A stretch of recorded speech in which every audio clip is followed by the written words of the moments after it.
else did, but I wanted to touch another subject regarding the show in general. Now, you said it's disrespectful to the White House and their officials for people to say that you crashed the party. It seems like the hate for you guys started with the White House situation. Would you agree? Oh, yeah, definitely. I think it was all misunderstood. And, if the president and vice president could make jokes at the correspondents' dinner and kind of laugh at us and say, the president said on 60 Minutes, okay, it's a screw-up, it's a misunderstanding.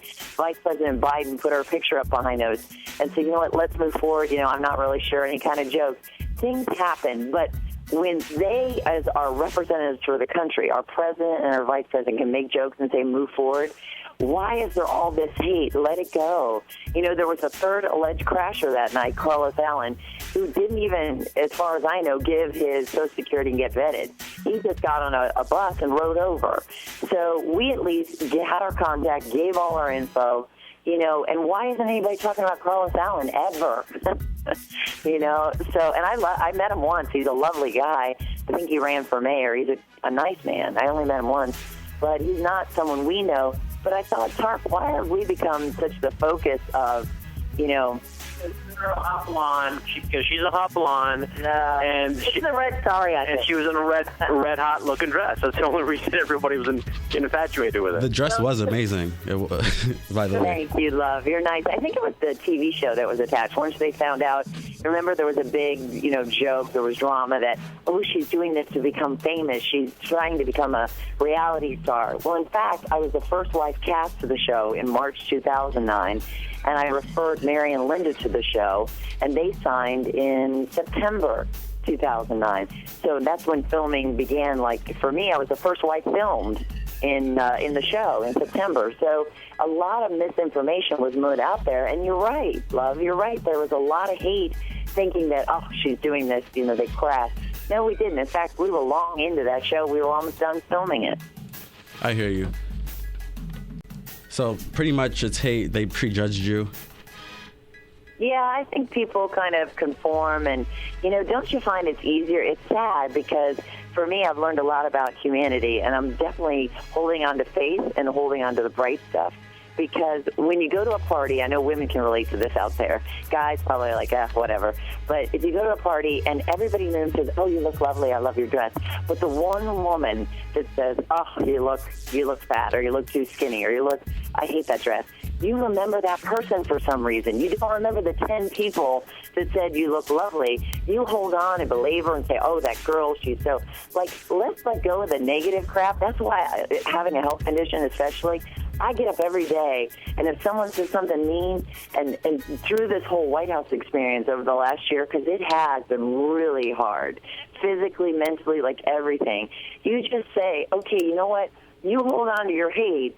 I'm going to get on with my life, move forward, and I'm not going to remember the people. I'm going to be really grateful for the good people that I've come with and that have stuck by us. And that's what I hold on to faith every time I go to church. I say, you know what? I'm going to hold on to the good. That's good to know. That's positive. That's a positive message right there.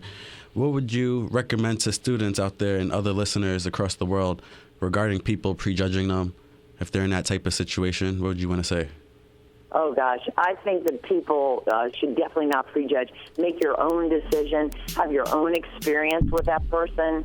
I've never been one, growing up, that just because everybody in the school said, that person's a freak, don't hang out with him. I never did that. I didn't get bullied. I didn't bully people. So I would say to youth out there, or to anybody, young or old, if people, you think it's cool just to conform because whether it's hate or whatever, it's not. Have your own opinion. If you see someone is doing something that hurts you or hurts someone else, there shouldn't have been all that hate over going to the White House, whatever. You know what? If they didn't want us, all they had to say is when we gave our names, 3 different times in our leads, hey, we don't want you to go home. Then, there became some hate, but now I think there's a lot of love. I think people are starting to see, since the show aired, well, gosh, they spelled their names, it was a misunderstanding. It happened. They went in. Were they on the off the record list or not? Who knows? Who will ever know? But actually, I would say to youth, don't hold on to hate, because the people that hate you or the hurt you have, it actually makes you more successful. Isn't that weird? And it was so devastating to go through, but all the people, like Linda, here's an example for youth out there. She was making fun of me throughout the entire episode that I was anorexic, that I was skinny, that I was anorexic. I was really hurt.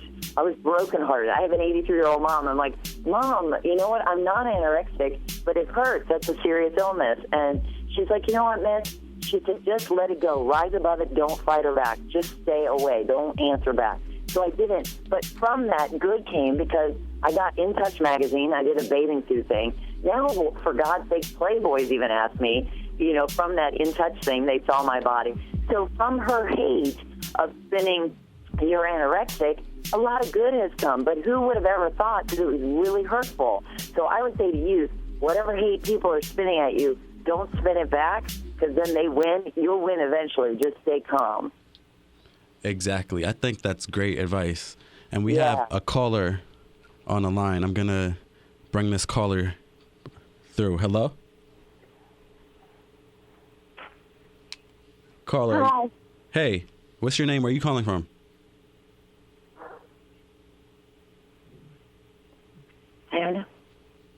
Hello? All right. We can hear you now. What's your name? Where are you calling from?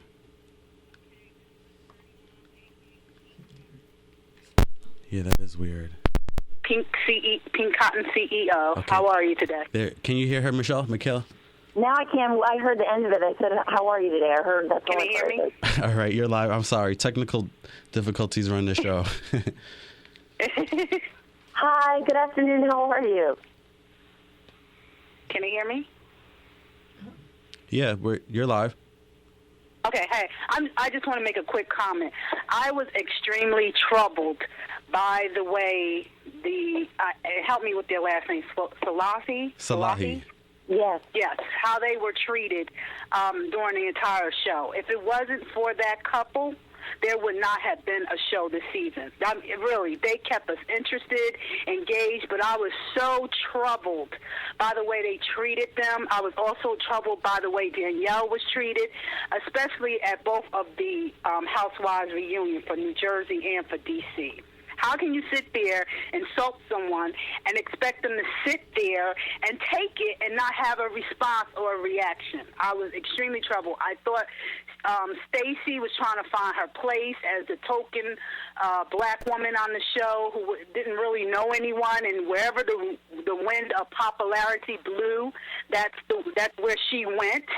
And I know it was difficult for her, and I mean there were issues of race that came up. I wanted to really just choke Kat during the whole entire season. I wanted her off. Like, they better not even renew her contract. But I hope the Salahis come back.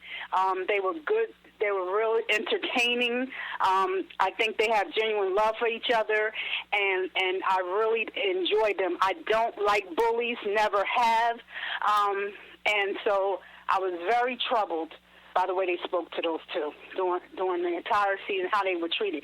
You know, if Congress does not grant you immunity and you may be prosecuted, how can you get up there and incriminate yourself? You know, they didn't grant you guys immunity before you went there. So and they're in the press, these different politicians in the press getting on the bandwagon, saying, you know, these two may be prosecuted for crashing a party. Hey, and by the way, I loved your dress. You even look better than the First Lady. Okay. You're nice. I love you. Everything you said is really well said, isn't it? Did they hear me? Definitely, yes. We heard you loud and clear. Yeah, okay, I'm loud. I'm from Patterson, New Jersey. I'm down in Atlanta now, but I'm sorry. No, it's cool. What's your first name? Keep up the good work. I'm enjoying your show. Thank you. Thank you so much. You rock. What's your name?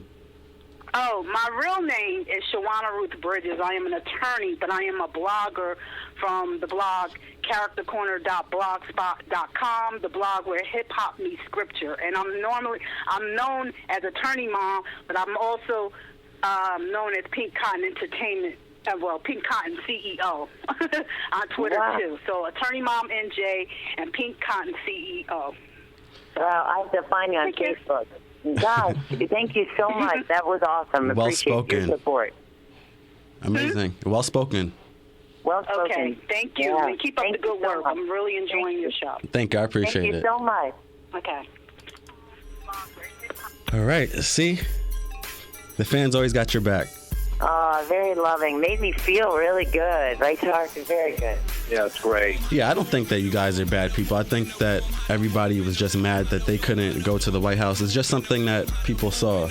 You know what I mean? People saw something that they didn't like, so they just wanted to attack you over that. Right. And I saw that in a View. How they did not like. I watched the View when you were on a View. I guess a couple of months ago. I saw it this morning, but they didn't even give you a chance to speak. No, they didn't. And I never said, if you watch YouTube the next day, she goes, Whoopi says, well, I don't know, somebody told me Mikkel said the word hit. It was her own employee, and I never used the word hit. I said she grabbed and touched my arm and was hurrying me on to the next segment. But they weren't even letting me answer anything, and then they were telling me to direct their show. No, she has to go tell her producer, Bill. I think Whoopi was just whooping out. I only know her from Sister Act. I know her as a very loving actress, and I kind of looked up to her until that moment. And then backstage when she was like, F you, F and this, did you say? I'm like, you know what? I was sitting there, and I started to cry because I thought, this is insane. So I said, Whoopi, you know what? Go bring me the person that supposedly said the word hit. And even if you hit me, I'm the kind of person that would just walk away. I'm not going to stand and fight. So she laughed. She didn't laugh. She went and got the employee who said it, and the employee said, no, Whoopi, she didn't say it. I said it. So then, of course, you don't hear the next day that. If you YouTube it, you'll hear Whoopi say, well, I don't know, somebody said that Mikkel said I said hit. Not somebody. And whether I was used as a publicity stunt or whatever, I don't know. They had flashed an applause light. At one point, Sherry Shepard says, that Salahi should be in jail for crashing the White House. So they flash an applause light. You know what? Let people have their own voice. It's not a dictatorship. That part was really, it taught me a lot about life. I think it's fine, it's cool, but like I told you, when you spin and wish harm to somebody else, it only comes back. So I think it was sad to go through, but I don't dislike anybody. Like TMZ asked me, they're like, what do you think about the whole Whoopi thing? I'm like, I think she had a rough day. I don't know what was up with that. Yeah, maybe her glasses are getting to her. Maybe it's something. I know. And then, at the end, she, in her own way, tried to apologize. In her own way, here's what she said to me before I left the green room. Okay. She said, Mikkel, and this is what I would say to her face to face. She said, Mikkel, people that know me, this is just how I talk. I didn't mean it personally. Do you understand what I just did to you isn't a personal thing? I said, okay. I said, I don't understand it, but can I just leave now? So I left, but I think that's her way of saying, well, I went off on you. I didn't mean it personally. I had heard, instead of her just saying, like her employee said, oh, God, it got out of hand. And the whole reason that started was her two employees, when I came off the show, because I did pretty good at taking their attacks and their crap.